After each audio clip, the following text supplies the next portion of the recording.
Welcome to the Balkan Buffet, where I dive deep into the region's history, culture, and the stories that shape our present. Today, I'm unpacking the powerful metaphorical layers of the movie Mudbrick, a film that doesn't just tell a story, but forces us to reflect on the cracks in our foundation, both literally and figuratively. Using vivid symbols like the fragile mudbrick house, the haunting presence of the Nav, and the theme of sacrifice to maintain power, Mudbrick becomes more than a tale of survival. It's a lens through which we can analyze the enduring struggles of nationalism, the diaspora's challenges, and the internal conflict still tearing through the Western Balkans. Alongside these metaphors, I'll also explore the very real crises echoing these themes, like the environmental dangers seen in the documentary The Sky Above Zenica and the tragic roof collapse in Novi Sad, Serbia. These events aren't just headlines, they're warnings pointing to deeper issues of neglect and division fueled by the region's elite. So, grab a plate and settle in as we uncover the connections between Mudbrick's narrative and the modern day challenges facing the Western Balkans. This isn't just about a movie, it's about how art reflects reality and forces us to ask, can we rebuild on unstable ground?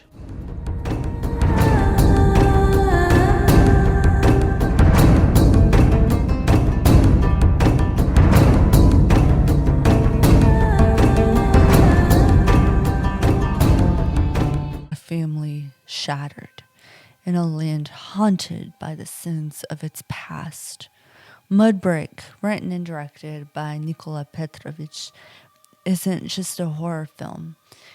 It's a haunting metaphor for the Balkan Wars, the diaspora experience, and the price of holding on to power.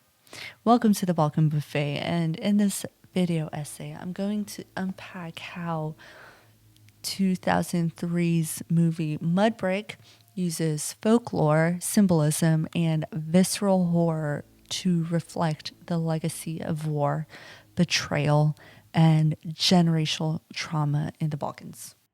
The director was inspired to create the film based on his own experiences. Petrovic states his grandfather left his village, Ciniclavci, in Serbia for the capital, Belgrade, shortly after World War II. Petrovic would visit this ancestral home and would hear stories on his visits, one of which included two brothers fighting over land which ended tragically. Motivated by why two brothers would fight over land worth pennies, he created this film, which goes beyond that question and tackles many other poignant topics concerning the Balkans. Of interesting note, the location for the film is Ciniclavci in Serbia, and the actor who plays Yakov, Andrew Howard, had very strange experiences on set and was strongly advised to see a priest. I will be mentioning major spoilers from here on out. So if you're interested in watching the movie but have not done so yet, please pause and go watch it. It's a really good film. I would love to get your insights and your interpretations of Mudbrick, which there are far more than I have time to discuss here, and just different kinds of interpretations and metaphors you can get out of it. But spoilers begin in 3, 2, 1. Okay, so I'm gonna start with a little summary of the movie and move on to the main dish of the video essay. So to start, Mudbrick begins with a familiar presence we've probably seen in other movies. Man comes back to the homeland because they have some kind of entanglement with family or some kind of inheritance, whatever. In this case, a man named Paul returns to Serbia from London following the death of his estranged father. What's the inheritance? In this movie, it's the family Mudbrick house. But this isn't just a simple homecoming. Inside the house lives his equally estranged brother named Yakov, his sister-in-law Natalia, and his pregnant niece Anna. And all are bound to an eerie pagan tradition. They honor the god Veles, who is the Slavic god of the underworld. And Veles, in this movie, takes the form of a serpent. Paul's arrival seems to awaken something dark and malevolent within this mudbrick home and within the family dynamics. The story takes a very horrifying turn when betrayal and sacrifice come into play. Yakov murders Paul.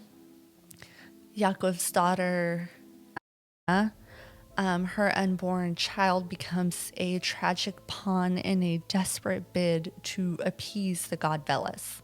From this point, the film descends into blood-soaked madness.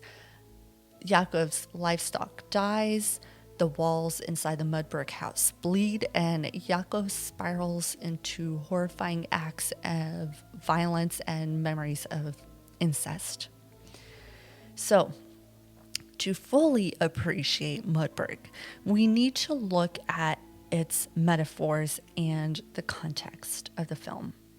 So, one of the major themes I saw in the movie was this sacrifice to stay in power. So, let's begin with the metaphor of the house.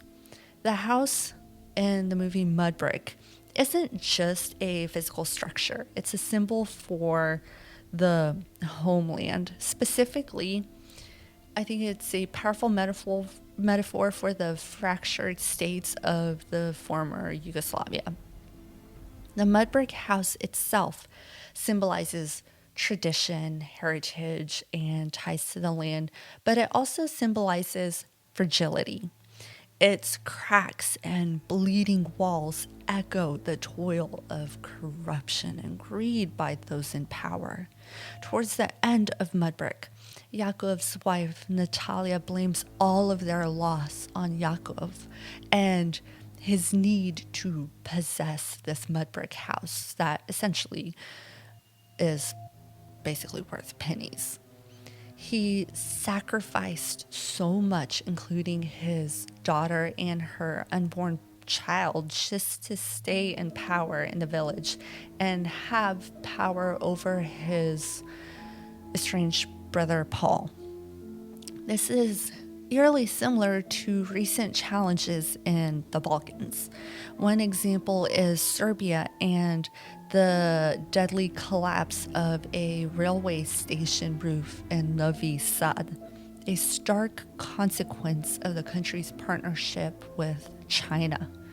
There have been accusations on the lack of transparency and regulations with the Serbian-Chinese infrastructure projects. These projects, marketed as progress, often neglect safety and sustainability, leaving ordinary people to pay the price, unfortunately, in the case of Novi Sad, with their life. Another example is seen in the documentary titled The Sky Above Zenica, which I highly recommend watching as well. The documentary shows residents in the city of Zenica in Bosnia and Herzegovina facing severe health crises, and they blame the coking factory owned by Luxembourg-based ArcelorMittal for emitting massive amounts of toxins causing these health issues. We see in the documentary how difficult it is to navigate government corruption and hold anyone in power accountable for the mass ill health effects these foreign entities may be causing in cooperation with local and national governments. To stay in power, we've seen leaders sacrifice not only the land, but sacrifice the lives of the people they're expected to protect. Like the crumbling facade of the Mudbrick house, the countries of the former Yugoslavia are crumbling. For leaders, it's often easier to divide the people through hate and various distractions rather than focus on rebuilding and tackling issues that desperately need attention.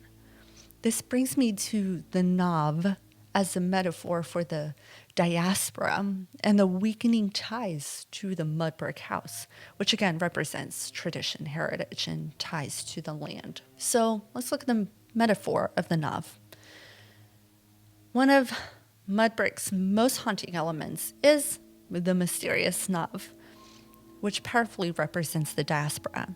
For context, in Slavic folklore, the Nav is a spirit of an unbaptized infant, half human, half crow, that haunts its parents. And the episode before this, I briefly discussed the Nav and some of the history behind that. So we find out throughout the film that Paul is the Nav, and he exists in a liminal space. He is neither fully part of his home country nor the adopted one. This is similar to the Nav creature. Its existence is neither fully in our world of the living nor fully in the world of the dead. The Nav is rejected by both worlds, just as many diaspora may feel alienated from their roots as well as their new homes. Even when Paul returns, his attempt to help or reconnect is not taken seriously or is violently rejected. In this liminal space, Paul, as the Nav, returns every spring, although he has no memory of his several past visits, nor a memory of his life in the village as a child prior to their mom choosing to take only Paul to London following their parents' divorce. Several times throughout the movie, Paul is asked to, quote unquote, remember by characters such as Natalia, Anna, and Anna's lover, Odin. This is akin to the pressure diaspora feel to connect to their homeland, even when years of distance create gaps in memory or understanding. Visually, Paul's confusion in this village is shown when the Mudbrick house is the only one with lights on the exterior of the home, or the house with the brightest lights on the outside of the house. This symbolizes that Paul only has this Mudbrick house to guide him, and the family living inside that house guide him, and he would be completely lost without them, which is often an experience those in the diaspora feel when visiting their homeland. The Nav, coming back every spring for several years, also symbolizes the unresolved conflicts that resurface for diaspora. Visiting one's homeland means entering a time capsule of sorts where family and community may remain frozen, but the diaspora individual themselves has changed. Paul is being asked to, again, quote unquote, remember that he's dead and essentially to stop visiting. The family is seen as desperately trying to stop Paul's annual visits, since the Nav brings fear and grave concern for those it visits in folklore. Fear of change, perhaps, which in the film is seen as Paul just wanting to paint the window frames and fix the house up a little bit, and being told not to. Yaakov, who represents those who were left behind in the homeland, fears his successful brother, aka the Nav, will take everything from him. Yaakov can represent another aspect of those left behind, which can sometimes be jealousy and resentment. He is angry that he's the one who had to make the sacrifices and care for the house and care for their father. And because of this, he lacks the prosperity that Paul has. While his brother Paul got to get out and make something of himself by becoming a successful illustrator. This is further complicated when those back in the homeland depend on the diaspora for basic needs, since diaspora often tend to send resources back home to their families. In one scene, Yaakov tells Paul, quote, "You are the last person I want to make angry," suggesting how dependent Yaakov is on Paul and fearful of any decision Paul may make, hence why he wants to keep him kind of far away from him and stop him from coming back. When Paul, as the Nav, finally remembers, it marks his reconciliation with his fractured identity. Paul forces Yaakov to confront his demons and what he's sacrificed for power. This thing that should be dead, Paul should be dead, right? Yaakov murdered him. Paul keeps coming back, but it will never truly live or belong to the land represented by the Mudbrick house. The sacrifices seen throughout the film represent the people that have been killed in the Balkan wars and all that's been lost because of the wars. And again, I focus on the wars in the 90s specifically because I don't think Yaakov's wardrobe in the film is an accident.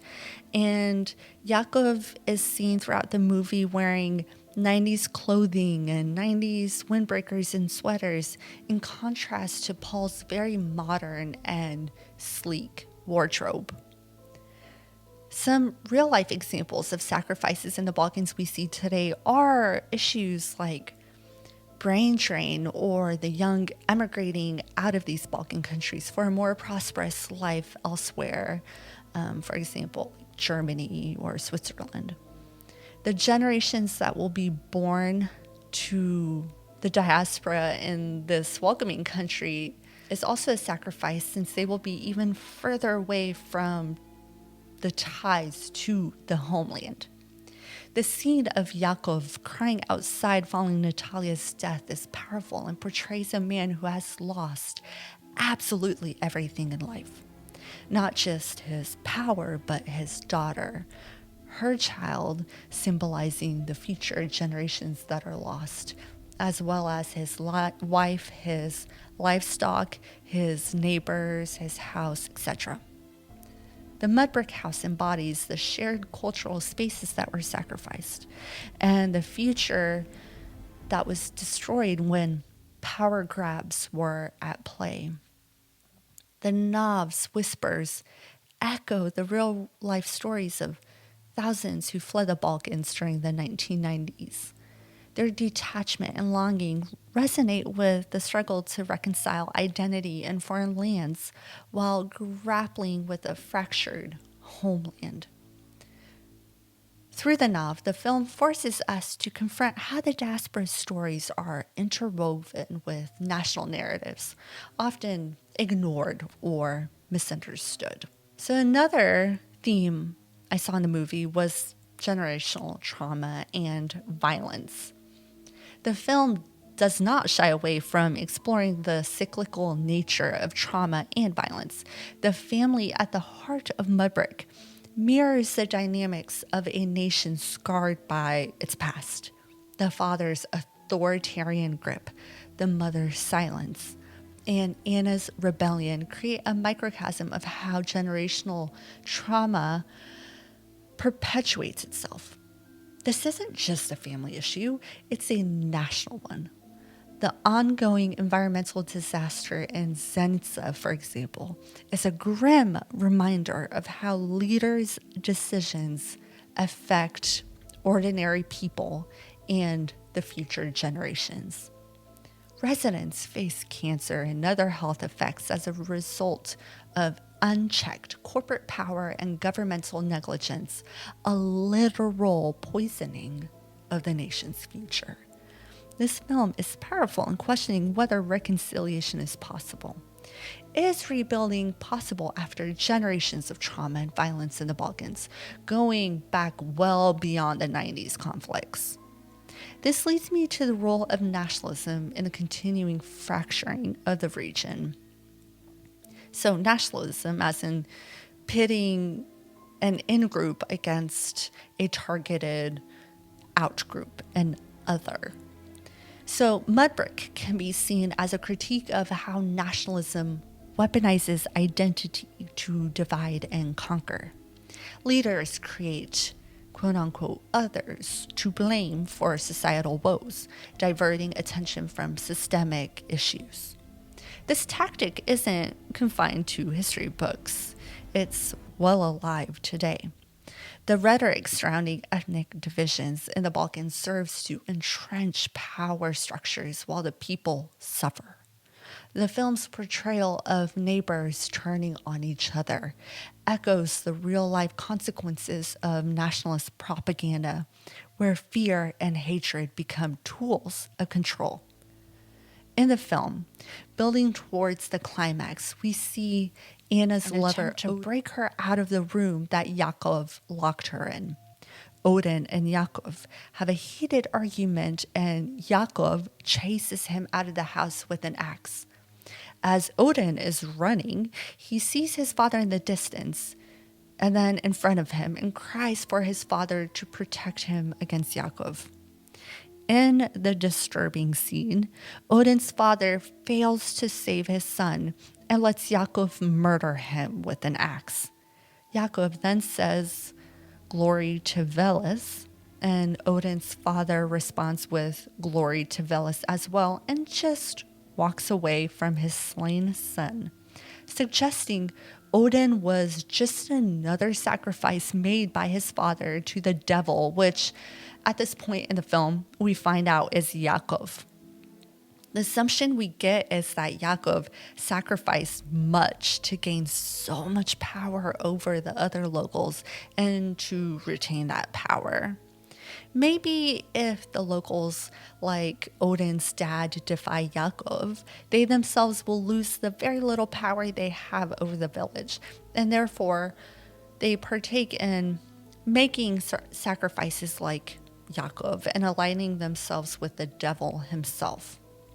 To me, this is akin to the leaders in the Balkan countries today who sacrifice those they are entrusted to protect in order to remain in power, becoming buddies with equally corrupt leaders while they watch the ordinary people living in their respective borders, symbolized in the film as Anna and Odin, suffer and die under their direction. Having coffee or drinks behind closed doors, yet appearing on various media sowing seeds of hate as they line their individual pockets. In another form, shaking hands with foreign entities or leader and promising progress. For example, Vucic and his dealings with Chinese state-run companies. One of my favorite scenes in the movie is another powerful metaphor for today's issues in the Balkans. The film's imagery of the Mudbrick house with crumbling walls and holes resonates deeply when we examine today's leadership in the Balkans. For example, Serbia's cozying up to China is creating metaphorical holes in the nation's sovereignty. Meanwhile, the literal collapse of infrastructure like the Novi Sad roof shows the tangible costs of neglect and corruption. The documentary The Sky Above Zenica exposes another layer of this decay. ArcelorMittal's Zenica's unchecked pollution is not just an environmental issue, it's a humanitarian crisis with residents paying the price for leaders' unwillingness to challenge powerful corporations. In the film, Yakov has lost his daughter, her unborn child, his wife, his livestock, and his livelihood. The morning following his wife Natalia's death, we see Yakov dressed in a crisp, white button-down shirt as he notices a drop of blood on the wall of the mudbrick house. His attempt to wipe it away is in vain as the blood continues dripping. So he grabs a hammer and starts making holes in the wall, but with each hole, more blood starts seeping out. In stark contrast to the 90s sweaters and windbreakers we see him wearing throughout the film, the crisp white button-down represents the elite. He further destroys his already bleeding home. The bleeding house is a visceral image of the actions of those in power today throughout the Balkans. No desire to actually make things right, to prepare their countries forward without targeting a group they deem as quote unquote the other and vilifying them for their own cause. The film asks us, what is enough? How much are they willing to sacrifice? In Yakov's case, it's everything, and I fear today's leaders aren't too far away from Yakov. Moving forward, Mudbrick doesn't offer easy answers, but it challenges us to question who benefits from the sacrifices we are asked to make. The film asks, how can we break the cycles of trauma and violence? How can we rebuild trust in our institutions and leaders? These questions are especially urgent as we face environmental degradation, economic dependency, and lingering wounds of nationalism. Unfortunately, this is not endemic to the Balkans, but is seen throughout the globe and increasingly where I live in the US. As viewers, we must demand accountability from our leaders and reject narratives that pit us against one another. The lessons of Mudbrick remind us that rebuilding isn't just about patching holes. It's about creating a foundation strong enough to support future generations. The movie does end on a lighter note, I think. Yakov approaches Paul, and both seem at ease and at peace.